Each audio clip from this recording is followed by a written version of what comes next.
আমি জিয়াউর রহমানের ক্যাবিনেটকেও চিনি। বাংলাদেশের পার্লামেন্টারি হিস্ট্রি পড়েছে এবং ৭৯-র পার্লামেন্ট যদি আপনারা দেখেন, জিয়াউর রহমানের ৭৯-র পার্লামেন্ট হচ্ছে বাংলাদেশের ইতিহাসে বেস্ট এভার ইলেক্টেড পার্লামেন্ট। এই পার্লামেন্টে দেখেন আন্ডারগ্রাউন্ড পলিটিক্স করছে, নকশালি অস্ত্রধারী রাজনীতিবিদ করেছে।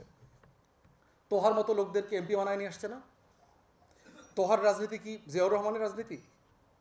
সে তো বাম অস্ত্রধারী কোনো রাজনীতি জিয়াউর রহমান করে নাই, তাকে আবার এমপি বানায় নিয়ে আসছে। সুরঞ্জিত সেন গুপ্তের রাজনীতির সাথে জিয়াউর রহমানের রাজনীতির পরিমাণ মিল আছে। সেই লোকটাকে সেই ৭৯-তে এমপি বানাইছে না? খানে সবুর মুসলিম লীগের নেতা ছিলেন, খুলনা থেকে এমপি হয়েছেন না? মুক্তিযোদ্ধা, কিন্তু খানে সবুরকে মুসলিম লীগের মানুষ তাকে এমপি বানাইছেন। তাহলে দেখেন ৭৯-র পার্লামেন্টে ব্যারিস্টার মওদুদকে দিয়ে উনি একটা অপোজিশন ককাস করে দিয়েছেন তার ইলেক্টেড এমপিদেরকে দিয়ে, শুধুমাত্র তার সমালোচনা করবার জন্য পার্লামেন্টে। কারণ সাফিসিয়েন্ট মেম্বার অফ পার্লামেন্ট নাই তাকে সমালোচনা করবার জন্য। সে বোধ করেছে যে আমি এত এমপি নিয়ে ক্ষমতায় আছি, কিন্তু যদি আমাকে সমালোচনা না করে তাহলে এই সংসদীয় গণতন্ত্রটা ওয়ার্ক করবে না।